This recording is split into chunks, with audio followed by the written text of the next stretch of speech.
Hello everyone, welcome to biology lecture. Myself Somnath Palicha from Saraswat International School, Vapi. We had started with our chapter called as a digestion and absorption from the chapter, okay. You can say class NCERT, okay, chapter number 16 you can say, okay, digestion and absorption. और ये lecture जो है हमारा इसमें already buccal cavity तक explanation जो था वो लास्ट वीडियो लेक्चर में खत्म हो चुका था, ठीक है। बकल कैविटी तक हम लोगों ने सारी बातें डील कर ली थी, जिसमें से मैंने आप लोगों को टंग के बारे में बता चुका हूँ, पैलेट्स के बारे में बता चुका हूँ, like hard palate and soft palate regions के बारे में बात हो चुकी है, टूथ को लेके बात हो चुकी है, फेरिंग्स को लेके बात हो चुकी है, ठीक है। एंड देन हमारा जो मोस्ट इंपॉर्टेंट पार्ट था टॉन्सिल्स को लेके बात हो चुकी है, ठीक है, जहाँ पे हम लोगों ने बात की थी वॉल्डेयर्स रिंग के बारे में। तो ये सारे लेक्चर हम लोग ने ऑलरेडी डील कर लिए हैं। Even we had talked about the salivary glands also in detail.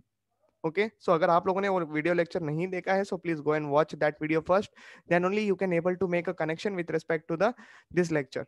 तो आज का जो लेक्चर है हमारा वो है with respect to the histology of elementary canal. Histology का मतलब होता है स्टडी ऑफ टिश्यूज, राइट। तो इसके हिसाब से ही हम लोग काम करेंगे। याद है स्ट्रक्चरल ऑर्गेनाइजेशन वाले चैप्टर में हम लोगों ने इसके बारे में बात की थी, हिस्टोलॉजी ऑफ द टिश्यूज को लेके, राइट। वहाँ पे भी हम लोगों ने काफी सारे लेयर्स को लेके बात की थी, like squamous epithelium, stratified epithelium, ये सारी लेयर्स के बारे में बात की थी, एक्सेट्रा एक्सेट्रा, ठीक है। तो ज्यादा वक्त बर्बाद ना करते हुए बढ़ते हैं आगे के लेक्चर की तरफ। जैसे कि हिस्टोलॉजी का मतलब होता है हम लोग इंटरनल सेक्शन को देखेंगे ठीक तरीके से एलिमेंट्री कैनल के, और this is nothing but the human gut, okay. तो मान लो कि इसोफेगस से लेके जो स्टमक रीजन तक है, ये ऑलमोस्ट मतलब स्टमक के भी आगे small intestine, large intestine, okay, large intestine को भी थोड़ा सा डिफरेंट रख सकते हो आप लोग यहाँ पे। तो ये ऑलमोस्ट यही सारे मेम्ब्रेन्स के बने हुए रहते हैं, ओके। यही सारे लेयर्स आगे आएंगे थोड़ा बहुत मॉडिफिकेशन होते होते, ठीक है। वो सारी बातें मैं आगे जैसे चैप्टर वाइज जाएंगे हम लोग आगे, ओके, सब टॉपिक्स वाइज आगे जाएंगे तो तभी ये सारी बातें मैं आप लोग को बता दूंगा। फिलहाल के लिए हम लोग इसको समझ लेते हैं कि एलिमेंट्री गट का अगर मैं टीएस ले लूं तो वो सेक्शन कैसे दिखता है, ओके। तो बाहर से अंदर की तरफ जा रहा हूं मैं, पहले इसका साइड व्यू दिखा देता हूं। देखो मतलब एक साइड में एक फिगर बना रहा हूं, इसको ध्यान देना ठीक से। Can you see such structure is है, तो ये इसोफेगस का टीएस है। तो मैंने आप लोगों को कहा कि मैं बाहर से स्टार्ट करके अंदर तक जाऊंगा, ठीक है। सो अंदर आप लोग जो इरेगुलर फोल्ड्स दिख रहे हो ना, that is nothing but what you are able to see over here, okay. यही फोल्डिंग्स है, और ये जो बाहर की लेयर जो देख रहे हो ना आप यहाँ पे, so that is nothing but this layer, okay. तो ये जो पहली मेम्ब्रेन आप लोग बाहर देख रहे हो जो मैंने अभी हाईलाइट की है, उसको कहा जाता है विसरल पेरिटोनियम मेम्ब्रेन। क्या बोला गया है? Visceral peritoneum membrane. उसका दूसरा नाम जो है वो है सेरोसा, ओके। नॉर्मली आपके टेक्स्ट बुक में जो वर्ड यूज किया गया है that is a serosa only, but आपको दोनों नाम जो है वो ध्यान रखने वाली बात है। सेरोसा के बाद ठीक जो आप लोग येलो कलर की लेयर दिख रहे हो जिसके अंदर आप लोग ऐसे सर्कुलर स्ट्रक्चर्स बने हुए देख रहे हो, ये एक्चुअली लॉन्गिट्यूडनल मसल्स है। ये टीएस के समय में ये ऐसे सर्कुलर दिखते हैं, ओके। अगर मैं एलएस ले लेता हूं तो मुझे लॉन्गिट्यूडनल मसल फाइबर्स देखने मिलेंगे, लेकिन since we are going to talk about the TS structure over here, तो ये लॉन्गिट्यूडनल मसल्स है, ओके, जो कि सर्कुलर फॉर्म में दिख रहे हैं, ठीक है। नाउ विसरल पेरिटोनियम मेम्ब्रेन जो है ये फर्स्ट मेम्ब्रेन है हमारी, कौन सी है? ये फर्स्ट मेम्ब्रेन है। और दूसरी जो है वो है मस्क्यूलरिस, और मस्क्यूलरिस के अंदर हम लोगों ने ऑलरेडी एक लेयर डील कर ली है, that is a longitudinal muscle जो येलो कलर में बनाई है स्क्रीन पे, ठीक है। जो मस्क्यूलरिस के अंडर में सेकंड लेयर जो आ रही है that is the circular muscles, okay, that is what the circular muscles. तो ये लेयर जो है ये ठीक इसके बाद ही प्रेजेंट होती है, लॉन्गिट्यूडनल मसल्स के बाद ही प्रेजेंट होती है circular muscles, okay. Now sir, then what is the importance over here? Why this green labeling is there in between the longitudinal muscles and the circular muscles? ऐसा question आपके mind में जरूर आया होगा, ठीक है। तो longitudinal muscles and circular muscles जो है ना, इनके बीच में एक न्यूरॉन का नेटवर्क जो है वो रन करता है, ओके।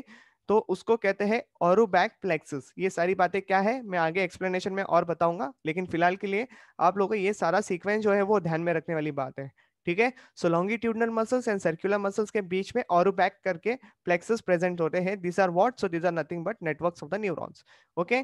इसको दूसरा नाम से भी पहचाना जाता है, जैसे कि माइंट्रिक प्लेक्सस भी कहते हैं इसको, ठीक है, as you can see on the screen very clearly. अभी थोड़ा सा बढ़ते हैं आगे। सर्कुलर मसल्स के बाद फिर से एक और नेटवर्क लाइक स्ट्रक्चर आपको देखने मिलेगा न्यूरॉन्स का, जिसको मेसनस प्लेक्सस भी कहते हैं, ओके। क्या कहते हैं? मेसनस प्लेक्सस, ठीक है। तो मेसनर प्लेक्सस के बाद इन शॉर्ट मस्कुलरिस लेयर के बाद you are entering into the third layer over here, as you can see on the screen, जिसको कहा जाता है submucosa layer. This is a layer number 3, मतलब हम लोग अभी तीसरे लेयर पे हैं, ठीक है। आप लोग काउंटिंग करते रहना मेरे साथ साथ कि हम लोगों ने टोटल कितनी लेयर को पढ़ना है डिटेल में, ठीक है। तो सर्कुलर मसल्स के बाद मतलब इन शॉर्ट मस्कुलरिस लेयर के बाद there is a submucosa layer. Okay, this is a single layer itself. Okay, इनके बीच में कोई भी वो न्यूरॉन्स लाइक नेटवर्क वगैरह यहाँ पे नहीं देखने मिलेंगे। फाइन, बढ़ते हैं आगे। आप लोग देख रहे रहेंगे स्क्रीन पे ये येलो कलर की एक और लेयर जो है बीच में रन कर रही है, राइट। तो इसको बोलेंगे मस्कुलरिस म्यूकोसा। ठीक है, मस्कुलरिस म्यूकोसा के बाद ये पिंक कलर वाली जो लेयर देख रहे हैं उसको कहते हैं लैमिना प्रोप्रिया। ओके, और यहाँ पे फिर से आप लोग ये ग्रीन कलर की जो लेयर अभी देख रहे हो यहाँ पे स्क्रीन पे, तो ये ग्रीन कलर की लेयर को कहते हैं एपिथीलियम लेयर, जो कि इनर साइड से अगर मैं बाहर से देखो, अगर अंदर से बाहर जाता हूं तो सबसे पहले एपिथीलियम लेयर आएगी, ठीक है, और लास्ट में सेरोसा रह जाएगी। लेकिन मैं बाहर से अंदर आ रहा हूं तभी बाहर क्या रहेगी, पहली लेयर सेरोसा, और अंदर की लास्ट लेयर क्या रहेगी, एपिथीलियम। ओके, एपिथीलियम वाली जो लेयर है ना वो काफी ज्यादा फोल्डिंग्स दिखाती है, क्यों? ओके, ताकि जैसे कि अगर स्टमक की बात करें तो ये surface area for surface area बढ़ाएगी फूड डाइजेशन के लिए। इंटेस्टाइन की बात करूँ तो सरफेस एरिया बहुत ज्यादा रहेगा। ओके, वहाँ पे विलाइज वगैरह भी आएंगे जो कि फूड एब्जॉर्प्शन में मदद करेंगे। वो कैसे मॉडिफिकेशंस होगा वो सारी बातें मैं आपको नेक्स्ट लेक्चर में बताऊंगा। फिलहाल के लिए आपका इंपॉर्टेंट ध्यान क्या होना चाहिए, लेयर नंबर 4 के पास।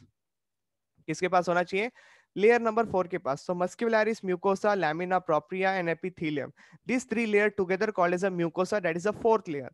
Okay, इतनी बात क्लियर हो गई। तो इन शॉर्ट आप लोगों ने कितने लेयर सीखे, टोटल 4 लेयर ही सीखे हैं। ओके, और ये रहा बीच में जो आप लोग येलो कलर सिनेरियो देख रहे हो, that is the lumen.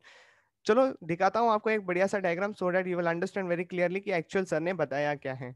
Okay, तो ये रहा फिगर आपके स्क्रीन पे।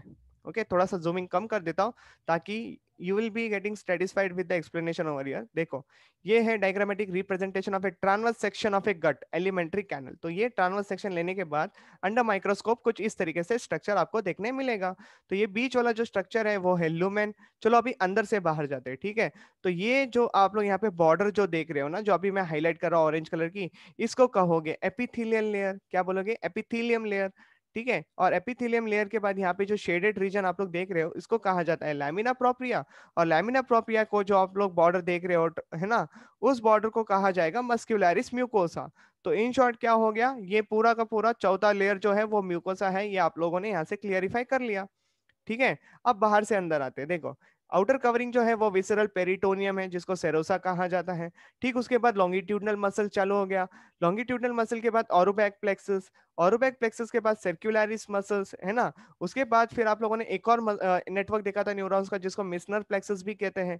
ठीक है, और उसके बाद आपको ध्यान में रखना है कि लॉन्गिट्यूडनल, ऑरोबैक, सर्कुलर मसल्स एंड मिसनर, ये सारी बातें तो आप लोगों ने सीक्वेंस में रखनी है। लेकिन longitudinal muscle and circular muscle, ये दो लेयर जो है ना, ये दो लेयर बनाती है मस्कुलरिस। ओके, अगर क्वेश्चन आ गया where is the Auerbach plexus is present, तो सिंपल सी आंसर है तुम्हारे स्क्रीन पे, that is the longitudinal muscles and circular muscles के बीच में प्रेजेंट है।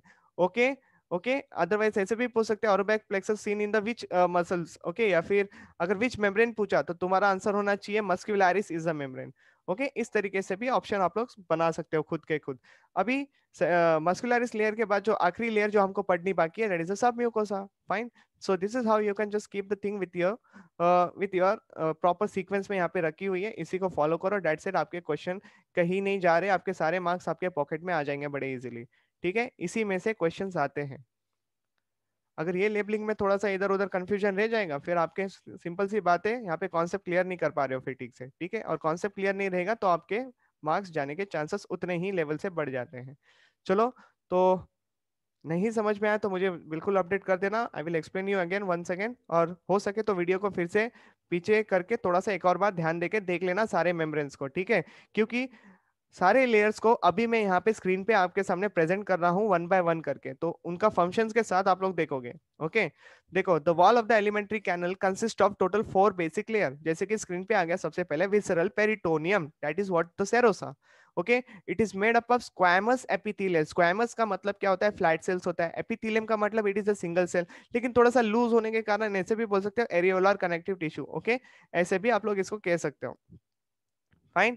So next layer is coming on the screen, that is a muscularis. It is a muscular coat. Okay, muscularis यानी muscular coat made up of 2 layers. तुमको पता है बाहर के साइड से अगर देख रहे हो तो लॉन्गिट्यूडनल मसल्स है, inner that is a circular muscle fibres. Okay, बढ़ते हैं आगे। इन बिटवीन दिस नोट आ गया ना, देखो आना ही था। In between this two muscle there is a network of the nerve cells and parasympathetic nervous system nerve fibers are present over there, जिसको कहते हैं Orobax plexus, okay, which controls the peristalsis movement. What do you mean by this peristalsis movement? Very very important. जब आप खाना खाते हो, उसको swallow करते हो, तो वो पूरे आपको गट को टच करके जा रहा है नीचे. I hope you are understanding. Suppose this is a elementary canal, okay, और आपने जो खाना swallow किया, जो food which you have swallowed, it's trying to move from this tube. लेकिन जब वो ट्यूब के अंदर होता है ना, तब ट्यूब क्या होती है, ऐसे यहाँ पे से फूल जाती है. ओके मतलब ये जो फूड है वो पूरा बॉल्स लाइक स्ट्रक्चर जो है, ये पूरा आपके फूड को टच होके होके आगे जा रहा है. मतलब मान लो अगर मैं ऊपर फिर से दिखाऊं, तो ये स्ट्रक्चर कुछ ऊपर से नॉर्मली रहेगा क्योंकि फूड अभी सेंटर में है. समझ में आ रहा है? तो जैसे जैसे फूड आगे जाएगा वो स्वेलिंग स्वेलिंग दिखते जाएगा बाहर से. I hope this is understood very clearly. So peristalsis movement कहते हैं इसको. ठीक है. Similar movement will also be taking place in the stomach, also will be taking place in the intestine also. Okay इतनी बातें क्लियर होने के बाद थोड़ा सा आगे बढ़ते हैं. तो सबको पता है कि इसके बाद जो हमारी तीसरी लेयर आती है, that is a submucosa layer. It is a loose connective tissue, okay, richly supply of the blood vessels and the lymphatic vessels. Okay lymphatic vessels का मतलब क्या है, थोड़ा सा इम्यून सिस्टम भी यहाँ पे काम करता है. Okay and in some areas with the glands. तो ये ग्लैंड्स क्या होते हैं, कुछ ना कुछ सिक्रेशंस करेंगे. वो क्या सिक्रेशंस करेंगे, वो सारी बातें मैं आपके स्क्रीन पे रखूंगा थोड़ी देर में. ठीक है. Another network of the nerve cells and the and the sympathetic nervous fibre will be present over there, जिसको मिसनर प्लेक्सस भी कहते हैं. तो आप लोगों ने देखा था एक ऑरोबैक प्लेक्सस था, अभी दूसरा आ गया है Meissner plexus. Okay in between the muscular coat and the mucosa. In between the muscular coat and the mucosa. इसका कंट्रोल क्या है, तो इंटेस्टाइनल सिक्रीशन को कंट्रोल करके देता है. ओके इंटेस्टाइनल जो सिक्रीशंस होते हैं उनके ऊपर इनका कंट्रोल रहता है. ठीक है. नेक्स्ट वाली लेयर जो आ रही है, that is the mucosa. This is the very last layer. ठीक है. जिसको कहा जाता है इनर मोस्ट मेम्ब्रेन और lining of the lumen. Okay it secretes the mucus to lubricate the inner lining of the gut. Okay irregular folds जिसको रग्गे कहते हैं या फिर रुगे कहते हैं, which is normally seen in case of the stomach. Okay और अभी ध्यान देने वाली बात क्या है, तो ये जो है वो 3 लेयर की है, जैसे कि हम लोगों ने ऊपर डायग्राम में दिखाया था. तो ये रही muscularis mucosa. Okay outer longitudinal and inner circular muscles both are unstriped. Lamina propria, which is a loose connective tissue. Okay blood vessel वहां पे देखने मिलेगा. glands and the lymphoid tissues भी आपको वहां पे देखने मिलेंगे. epithelium layer के बारे में बात करते हैं. the gastric glands in the stomach and villi and intestinal glands in the small intestine.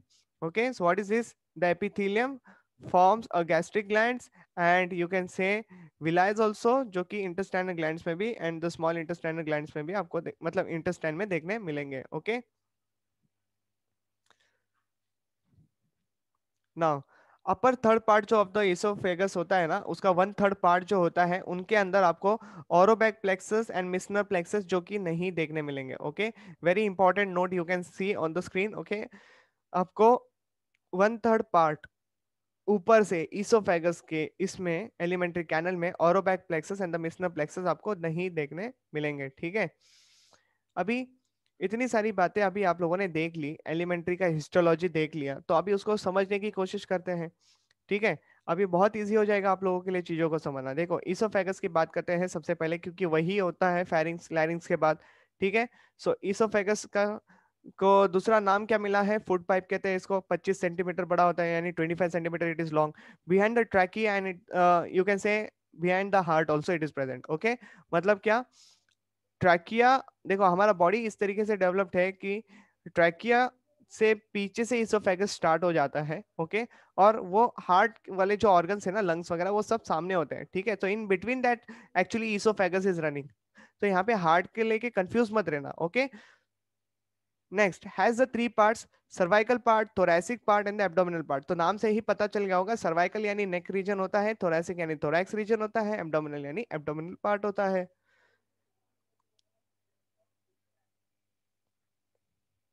Now see, the esophagus passes through the diaphragm and opens into the stomach. तो सबको पता है कि esophagus जो है वो diaphragm को penetrate करके जाएगा, क्योंकि diaphragm के बाद ही तो हमारा जो main that is the stomach, liver, all those बाकी के जो organ system है वही तो present है. ठीक है. नेक्स्ट फंक्शन क्या है? So it transfer the food from the pharynx to the stomach. Okay, note करने वाली क्या बात है, तो 1/3 जो अपर पार्ट था उसके अंदर स्केलेटल मसल्स होते हैं जिनके ऊपर अपना कंट्रोल होता है, इसलिए उनको कहा गया है वॉलेंट्री इन एक्शन। ठीक है, फिर 1/3 पार्ट जो होता है जो कि मिडल होता है उसमें स्मूथ मसल्स होते हैं एंड द स्केलेटल मसल्स होते हैं, मतलब voluntary as well as involuntary muscle fibre present रहेंगे। ठीक है, वॉलेंट्री वाला कौन तो स्केलेटल, स्मूथ वाला कौन तो इनवॉलेंट्री। ओके, फिर 1/3 पार्ट जो होता है नीचे से, ओके, तो उसको बोलेंगे स्मूथ मसल्स उसमें प्रेजेंट होते हैं, उनके ऊपर हमारा कोई कंट्रोल नहीं होता, therefore they are involuntary in action. Fine, mucosa वाली जो लेयर है, ओके, म्यूकोसा वाली जो लेयर है उसके अंदर ग्लैंड्स प्रेजेंट होते हैं जिसको कहा जाता है गॉबलेट सेल्स, जो कि कॉलमनर सेल्स का मॉडिफिकेशन है। फाइन, तो ये कुछ ऐसे लंबे सेल्स बनाने पड़ेंगे कॉलमनर सेल्स। और खास बात क्या पता है आप लोगों को, स्ट्रक्चरल ऑर्गेनाइजेशन चैप्टर आपने पढ़ा है, तो ये रहा nucleus at the base, this is what you should understand from here. अगर कॉलमनर सेल है उसका न्यूक्लियस कहाँ प्रेजेंट होगा, तो बेस ऑफ द सेल में प्रेजेंट होगा। ठीक है, और ये रहा goblet cells, nothing but a kind of gland. Okay, अभी बढ़ते हैं स्टमक के पास। इसोफेगस समझ लिया, तो वही ट्यूब लाइक स्ट्रक्चर जब आगे चली जाती है तो वो थोड़ा सा स्टमक लाइक स्ट्रक्चर बना देती है। ठीक है, so it is the widest organ you can C over here, J shape structure होता है। Before entering into the explanation आप लोगों को डायग्राम दिखा देता हूँ, इससे आप लोगों का लॉजिक जो है ना बहुत इजीली काम करने लगेगा। ठीक है, सो देखो स्क्रीन पे आपके सामने मैंने एक डायग्राम रखा है ह्यूमन स्टमक का।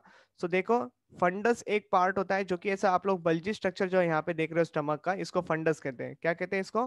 फंडस रीजन कहते हैं। This is the first part of the stomach. Fine, ठीक, इसके बाद होता है कार्डिया। क्या होता है? कार्डिया।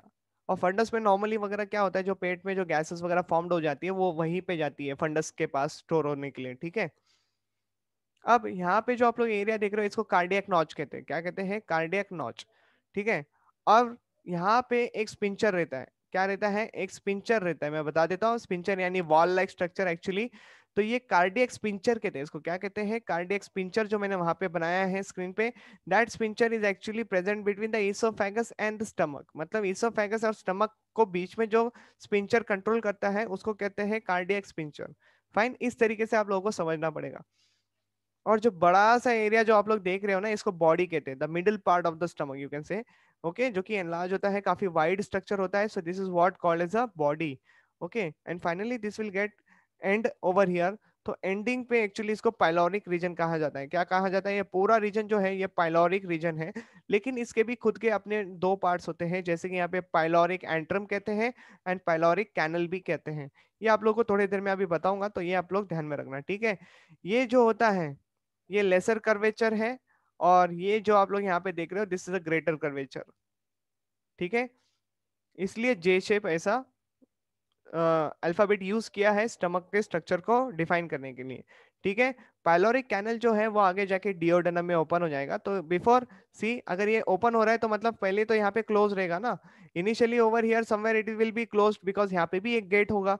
तो वो गेट क्या करता है, यहाँ पे जो पार्शियली डाइजेस्टेड फूड होता है ना, इसको फिलहाल के लिए पहला डाइजेस्ट होने देता है ठीक तरीके से स्टमक में।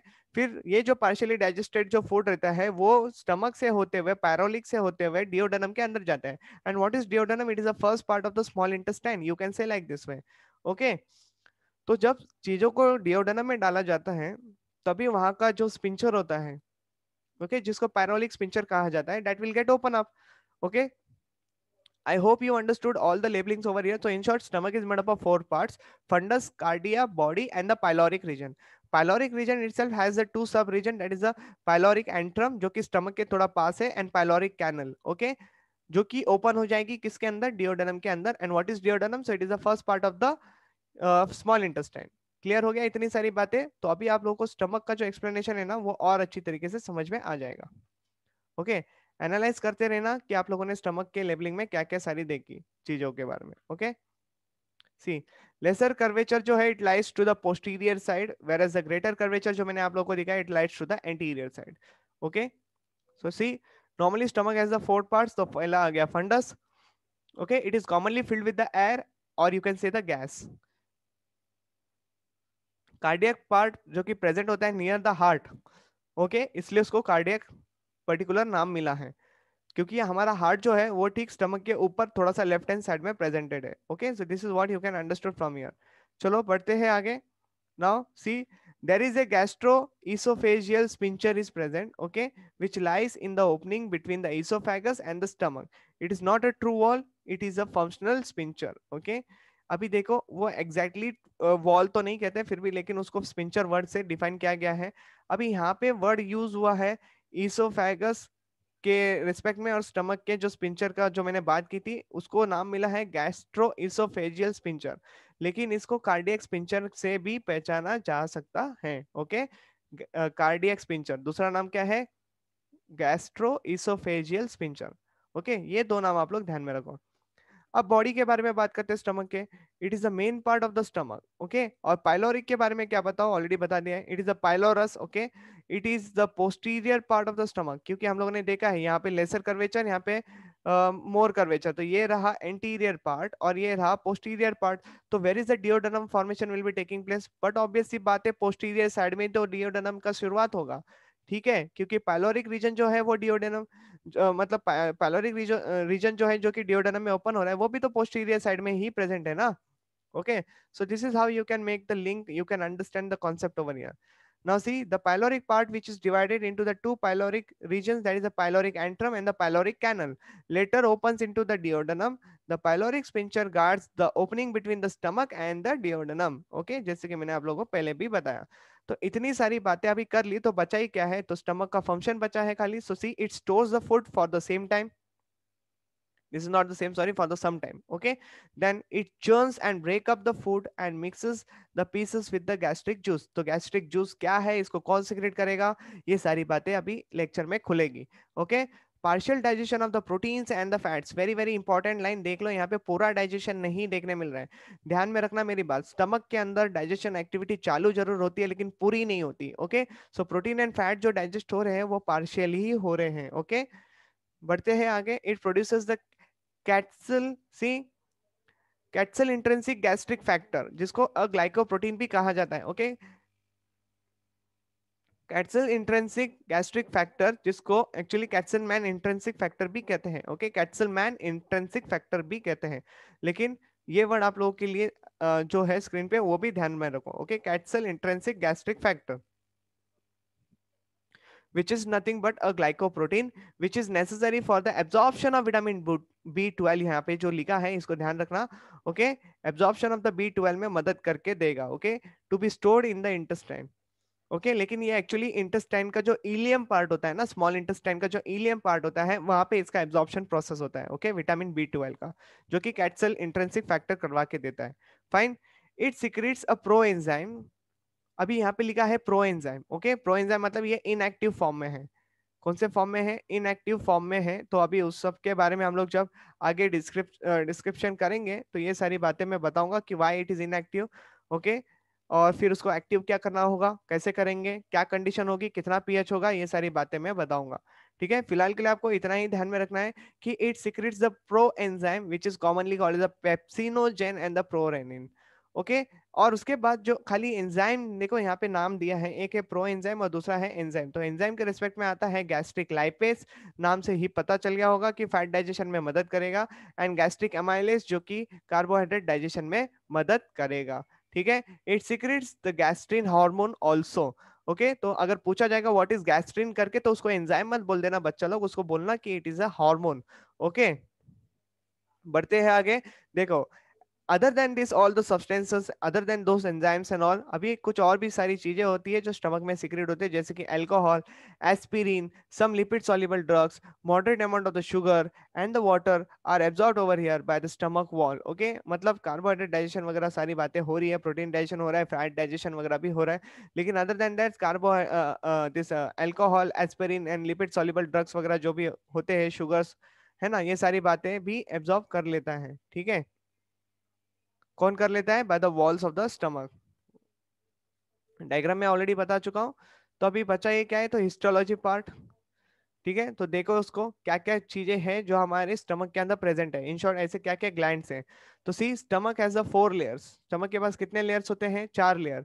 एक है सेरोसा, दूसरा है मस्कुलरिस, मस्कुलरिस खुद 2 लेयर का है, submucosa, and then there is a mucosa जो कि 3 लेयर का है, ओके। सो देखो कैलकुलेट करो टोटल कितनी लेयर है, तो ये एक और ये दो कितने हो गए, 3, ये चौथा, और यहाँ पे 3 है ना, तो 5 6 7, तो टोटल इन शॉर्ट देखने जाओगे तो 7 लेयर्स का तो बना ही हुआ है। ओके, लेकिन यहाँ पे देखो इंपॉर्टेंट बातें क्या है। तो सी मस्क्यूलरिस जो होती है, मस्क्यूलरिस जो होती है ये 3 लेयर की होती है, आप लोगों को पता है, longitudinal muscle, circular muscle and the oblique muscle. ये ऑब्लिक मसल है ना, आपको ईसोफेगस वाले केस में नहीं देखने मिलेगा। तो ईसोफेगस में टोटल 2 ही मेम्ब्रेन है, that is the longitudinal muscle and the circular muscle present over there. Fine, इतनी बातें क्लियर हो गई। अभी बढ़ते हैं आगे। With respect to the mucosa has the gastric gland present.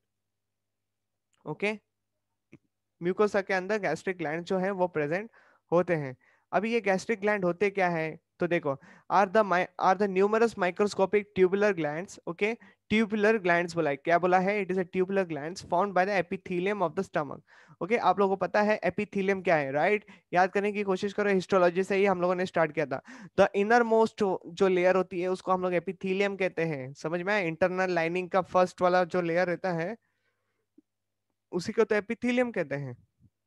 ठीक है, तो एपिथेलियम से बन के जो भी ग्लैंड्स रेडी होते हैं, जो कि ट्यूबुलर ग्लैंड्स होते हैं, वो सीधा म्यूकोसा मेम्ब्रेन तक पेनिट्रेट हो जाते हैं, मतलब उतने अंदर तक एम्बेडेड होते हैं। ओके, एपिथेलियम से बनते हुए वो लोग एम्बेडेड रहते हैं म्यूकोसा वाली मेम्ब्रेन तक। ठीक है, तो ये उसके साइज के बारे में मैंने बताया। Now see, the gastric glands are of mainly 3 types, mainly 3 types है, लेकिन इतना ही 3 पे आंसर रुक नहीं जाता है, आगे और भी दिखाता हूँ। ओके, आगे और 3 में दिखाऊंगा सेल्स। तो टोटल 6 सेल्स के बारे में हम लोग यहाँ पे बात करने वाले हैं। ये दिख रहे 3 हैं क्योंकि ये मेजर अमाउंट में होते हैं। ओके, मतलब इनका जो रोल है वो सबसे ज्यादा है, बाकी का भी है, ऐसा नहीं है कि नहीं है, लेकिन फिर भी in general this gastric glands are of 3 major types, जैसे कि चीफ सेल्स, जिसका दूसरा नाम होता है पेप्टिक सेल्स, जिसका तीसरा नाम होता है जाइमोजेनिक sales. Okay, so see, cheap cells, peptic cells, gymogenic cells, these are the names, okay, given to that particular cell. Next जो कैटेगरी आ रही है दैट इज ऑक्सेंटिक सेल्स या फिर पैराइटल सेल जिसको कहा जाता है, mucous layer. Okay, that is what the mucus cells, और या फिर इसको गॉबलेट सेल्स भी कहा जाता है। ओके, तो let's see over here, other than this 3 layers what we have, there is a special types of the cells जिनको हम लोग कहते हैं एंडोक्राइन सेल्स। क्या कहते हैं? Endocrine cells. तो एंडोक्राइन सेल्स हमारे पास 2 टाइप के होते हैं, एक है अर्जेंटाफिन सेल्स और दूसरा होता है गैस्ट्रिन सेल्स। ओके, जो आखिर में बचता है वो है स्टेम सेल्स यानी बेसल सेल। यानी ऊपर के जो 5 सेल्स होते हैं उनमें से कोई भी अगर मर जाएगा तो स्टेम सेल जो है ना वो उसकी जगह पे नया वाला सेल ऐड कर देगा। Okay, this is what the function of the stem cell और द बेसल सेल्स। जब तक वो स्टेम सेल्स का कोई काम नहीं होता तब तक वो क्वेसेंट जोन में भी रह सकते हैं, ऐसा भी कह सकते हो। ठीक है, इतनी बातें क्लियर हो गई आप लोगों को? बढ़ते हैं आगे। नाउ सी दिस,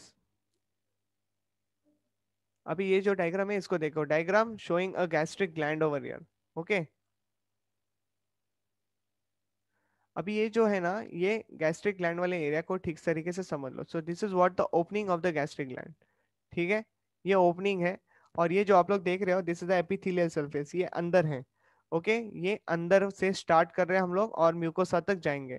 ठीक है, अंदर से स्टार्ट करके म्यूकोसा तक जाएंगे, मतलब आपका जो फूड है, जो फूड है वो ऐसे ऊपर के डायरेक्शन में होगा, मतलब इधर होगा फूड।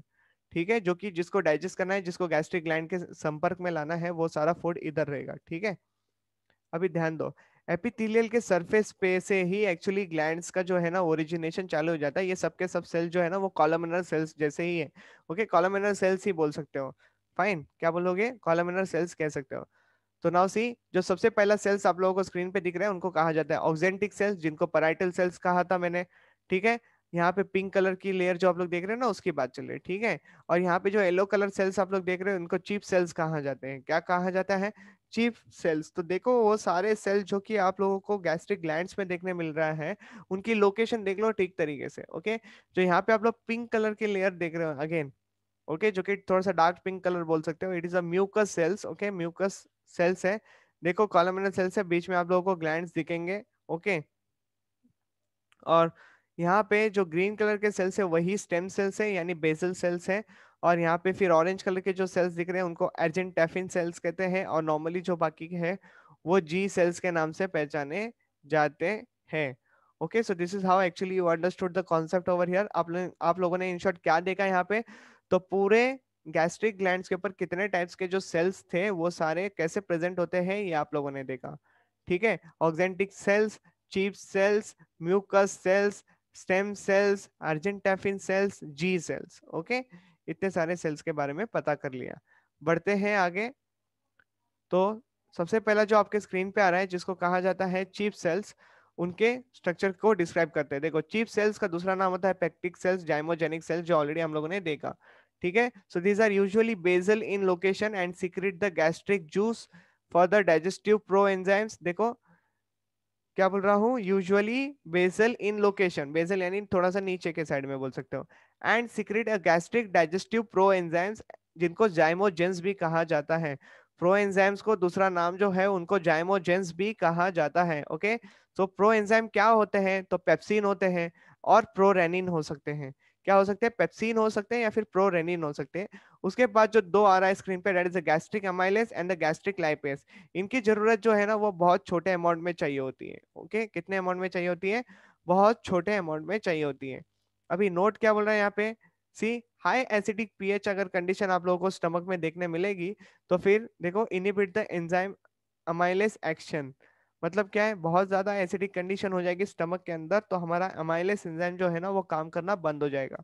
ठीक है, नेक्स्ट वाली जो कैटेगरी आ रही है जिसको कहा जाता है ऑक्जेंटिक सेल्स या फिर पैराइटल सेल्स, तो अभी इसको समझते हैं। It is a large in size and yes most numerous structures present on the on the, you can say that epithelial layer. Okay, epithelial layer से ही वो ट्यूबुलर सेल बने ना, मतलब गैस्ट्रिक ग्लैंड बना। तो इन शॉर्ट वो gastric gland पे मैंने बहुत सारी जगह पे आप लोगों को ये ऑलरेडी दिखा चुका हूँ। ओके, एंड सी न्यूमरस होते हैं on the side walls of the gastric gland. तो आप लोगों ने साइड वॉल्स के तरफ ही देखा, लैटरल साइड में ही देखा उसको अरेंज होते हुए। ठीक है, oxyntic cells means they stain strongly with the eosin. तो इओसिन एक नाम का डाई है जिसको यूज किया जाता है ऑक्जेंटिक सेल्स को स्टेन करने के लिए। ठीक है, और ऑक्जेंटिक सेल जो है वो खाली इओसिन डाई को काफी अच्छी तरीके से एब्जॉर्ब कर लेते हैं, इसलिए वो काफी ज्यादा स्टेन दिखते हैं। Okay, they call the parietal cells as they lie against the basement membrane. Okay, now secrete क्या करते हैं, HCl। तो ऑक्जेंटिक सेल जो है वो HCl सिक्रेट करके देते हैं। सिक्रेट कैप्सिल इंट्रिंसिक गैस्ट्रिक फैक्टर ऑल्सो। तो देखो दो चीजें सिक्रेट हो रही है, एक तो HCl सिक्रेट हो रहा है ऑक्जेंटिक सेल से, और दूसरा जो सिक्रेट हो रहा है वो है कैप्सिल intrinsic gastric factor, which helps in the absorption of the vitamin B12 in the ileum. Okay, what is ileum? It is a part of the, you can say, small intestine. Okay, now see mucus cells और the goblet cells जिसको कहा जाता है, अभी उसके बारे में बात करते हैं। Are present throughout the epithelium and secrete mucus. Okay, the secretion of this cells forms the gastric juice. PH कितना होना चाहिए, तो 1.5 टू 2.5 लिख के ले लो बेटा, ये इंपॉर्टेंट क्वेश्चन है यहाँ पे। Okay, very very acidic condition है। ओके, इन्फेंट जो होते हैं, जो छोटे बच्चे होते हैं, उनके पेट के अंदर जो पीएच होता है वो 5.0 होता है, इन शॉर्ट 5 का पीएच होता है। Again it is a slightly acidic, you can से, क्या बोल सकते हो, slightly acidic. Okay, about 2 to 3 litre जो गैस्ट्रिक जूस है वो पर डे सिगरेट हो ही जाता है। समझ में आया, 2 से 3 लीटर तक का गैस्ट्रिक जूस जो है वो पर डे में सिक्रेट हो जाता है। Gastric juice contain pro enzymes, pepsinogen, prorenin. Okay, gastric lipase, gastric amylase, mucus, HCl, ये सारी बातें हम लोगों ने अभी देखी। तो ये सब मिला के हम लोग उसको क्या कहते हैं, गैस्ट्रिक जूस कहते हैं। Okay, now let's move ahead with the next explanation on the screen. Okay, that is with respect to the endocrine cells. तो क्या क्या था endocrine cells which are present at the basal part? इनमें आती है category argentaffin sales की and the gastrin sales की। Gastrin sales को जी सेल्स भी कहा जाता है। ठीक है, तो अर्जेंटाफिन सेल्स को पहला एनालाइज कर लेते हैं। These are the cells which secrete the serotonin. It is a precursor, मतलब सेरोटोनिन का जो प्रिकर्सर है वो है 5 hydroxy tryptamine. Okay, 5 hydroxy tryptamine, ये आपको ध्यान में रखना है यहाँ पे। ठीक है, जिसको 5-HTP कहा जाता है। And somatostatin and the histamine, these are the secretions which is done by the argentafin cells. Okay, तो argentafin cells तीन चीज सिक्रेट करता है, एक है सेरोटोनिन, दूसरा है सोमैटोस्टैटिन एंड तीसरा है हिस्टामाइन। ओके, गैस्ट्रीन सेल्स जो है ना, जिनको जी सेल्स कहा जाता है, ये हार्मोन सिक्रेट करते हैं गैस्ट्रीन का। ठीक है, हो गया बात समझ में। अभी जो सेरोटोनिन है, सोमैटोस्टैटिन है, हिस्टामाइन है, गैस्ट्रिन है, ये सबका फंक्शन भी देख लो। तो सेरोटोनिन जो है इसको कहा जाता है vasoconstrictor and stimulate the smooth muscles. Okay, फिर सोमैटोस्टैटिन जो है वो सप्रेस करता है एंड रिलीज करता है hormone for the digestive tract के लिए। क्या करता है, suppress the release of the hormone for the digestive tract. Histamine जो है ये dilate the walls of the blood vessels, okay. और गैस्ट्रिन जो है it stimulates the gastric gland to release the gastric juice. समझ में आई बात? नेक्स्ट, जो बच्चे हमारे पास स्टेम सेल्स वो इनकी जगह ले लेते हैं। तो see, stem cells are the undifferentiated cells that are also present in the epithelium of the gastric glands, okay, multiply and replace the other cells. They increase in the number when the gastric epithelium is damaged due to the ulcer. ज्यादा acidic condition होने से मान लो mucus जो secretion चाहिए होता है inner lining को protection देने के लिए, अगर वो सिक्रीट नहीं हुआ और कंटिन्यूअसली हमारा एसिडिक पीएच मेंटेन रहा तो हमारे बॉडी में अल्सर फॉर्मेशन के चांसेस बढ़ जाते हैं, ओके, जो कि हमारे इनर लाइनिंग के लिए अच्छी बात नहीं होती, ओके। तो ऐसे सिचुएशंस को कंट्रोल करने के लिए ये स्टेम सेल्स, बेसल सेल्स जो होते हैं वो इंपॉर्टेंट रोल प्ले करते हैं, ठीक है। In case of healing condition क्या करेंगे, उसको हील करेंगे, ठीक है। तो यहाँ पे जो आज का लेक्चर है हमारा वो खत्म होता है। मिलेंगे आपको नेक्स्ट लेक्चर से, तब तक के लिए you just keep reading your NCERT text book, okay. चलो टाटा बाय बाय।